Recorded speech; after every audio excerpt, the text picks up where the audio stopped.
Hey, welcome to Tabletop Skirmish Games. I'm Lee, and in this video we'll be taking a look at the newest Warhammer Underworlds warband, the Exiled Dead.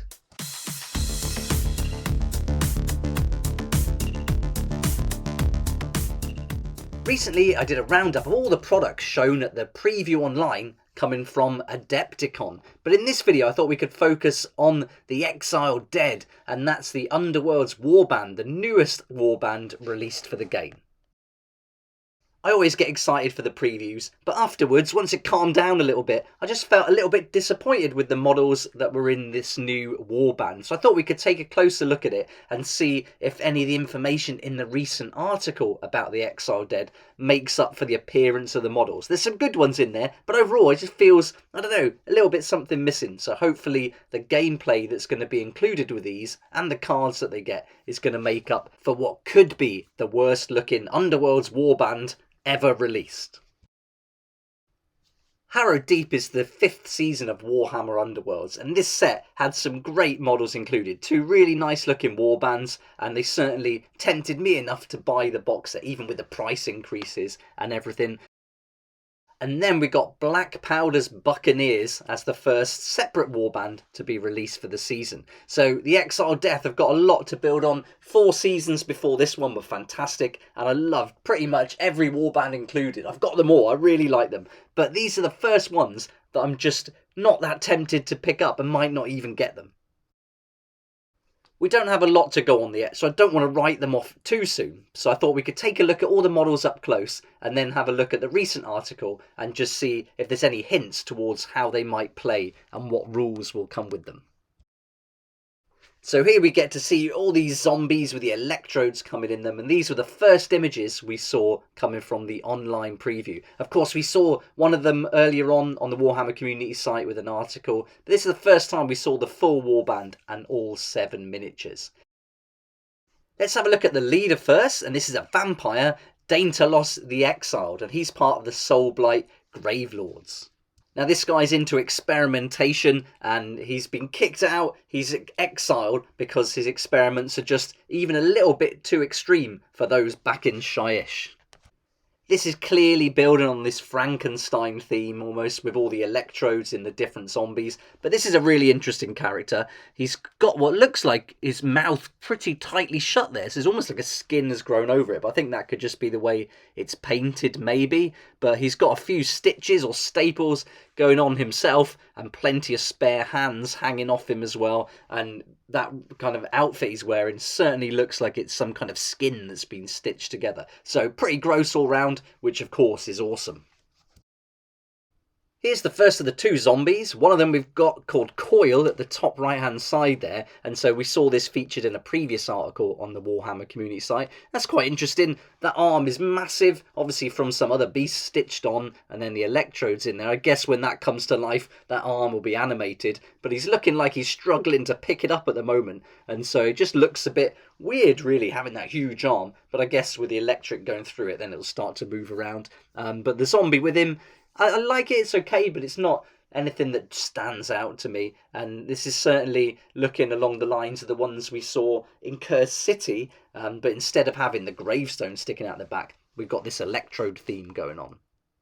That could make it a little bit weird if you try and blend the Cursed City zombies with these. I don't know if they'll go together all that well. But this lot, this 7 miniatures, could certainly be good for a Warcry warband if you want to go with that theme, and then maybe bring in some more of the Soulblight vampires in instead, or even some skeletons. I think that could work nicely. But if you want to mix up the zombies, I don't know. I don't know if it'll work or not. It might just look a bit too weird with the 2 different themes.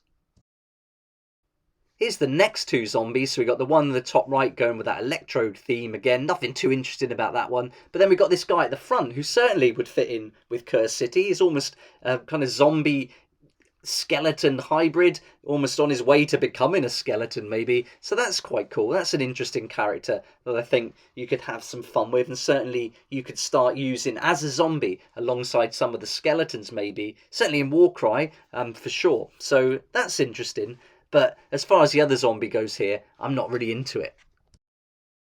And then that brings us on to the final two zombies. Now, the one at the front I really like. I think this is a really cool miniature. Can't see any of those electrodes. Maybe he's got some little ones in his spine, maybe, that you can't see from the image here. But that face is fantastic. And I'm getting a real kind of zombie movie vibe from this guy. So you could use this in some futuristic games, I could imagine, even if you wanted to have like a real fun, dynamic zombie in there. He just looks like he's going to be really fast, about to pounce. So I love that guy. But again, that top right, just not doing it for me with the club and the electrodes. I don't know. I just don't... I think it's just not unique enough to be part of such a small warband. I would have liked to have seen something a bit more in line with the guy in the front there.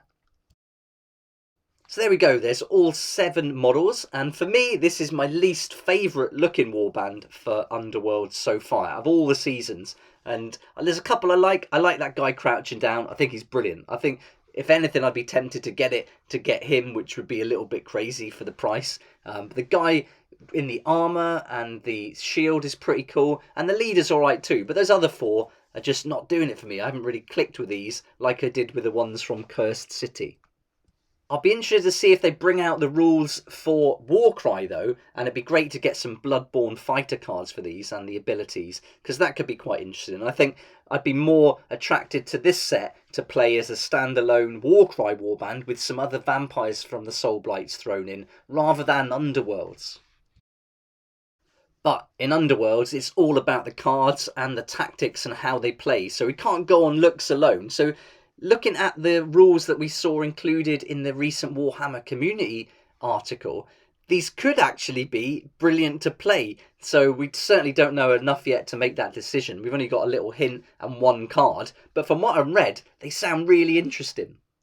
Let's have a look at some of the information we've got. So it tells us that all the minions, which are all those zombies except for Daintalos himself, they all start the game inspired. And so you've got 7 fighters all together. 6 are going to be inspired right away, meaning they can swarm over the board, claim objectives, while Daintalos casts spells and almost controls them to do his bidding on the battlefield.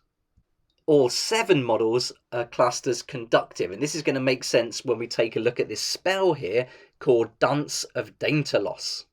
This is a gambit spell, and if cast, you can either pick to move or attack, and each friendly inspired conductive fighter can make an action of the kind you picked. And it says that players cannot use reactions while this spell is being resolved. So this is restricted to Daintalos. Now this is a card you want to get in when they're inspired in round 1 perhaps. And so this is really interesting. Having that choice to move potentially 6 models or make them attack is really strong, especially when you want to get to those objectives really quickly or overpower a big powerful fighter on the opposing side. I think this would be crazy. So really interesting card to kick things off with, and this is the only one they've shown us in the article though, so we're not going to get any more information just yet. So I'm really looking forward to finding out more about these, because although they don't look very good, they could be one of the funnest ones to play. So let's wait and see, get some more rules, and then we can make our mind up. But to look at, they're definitely my least favourite of all the Warhammer Underworlds warbands so far. But wouldn't it be interesting if they were one of the best ones to play? So I can't wait until we get more info soon. I'd love to know what you think about the Exiled Dead, and did you like them when they were previewed, or were you like me, like afterwards just felt a little bit disappointed the more you looked into them? Yeah, I'd love to know what you think, so let me know in the comments section below. I hope you enjoyed the video, and thanks so much for watching. Once we get more news on the Exiled Death, I'll certainly do another video to update it, and hopefully we'll get some more rules soon. But for now, thanks again for watching. Please like if you like it, subscribe for more videos like this, and don't forget to hit that notification bell to join me next time on Tabletop Skirmish Games. I'd like to say a huge thank you to my Patreon supporters who make these daily videos possible, and if you're interested in joining the community, it'd be awesome to see you there, and I'll put a link for that in the description down below.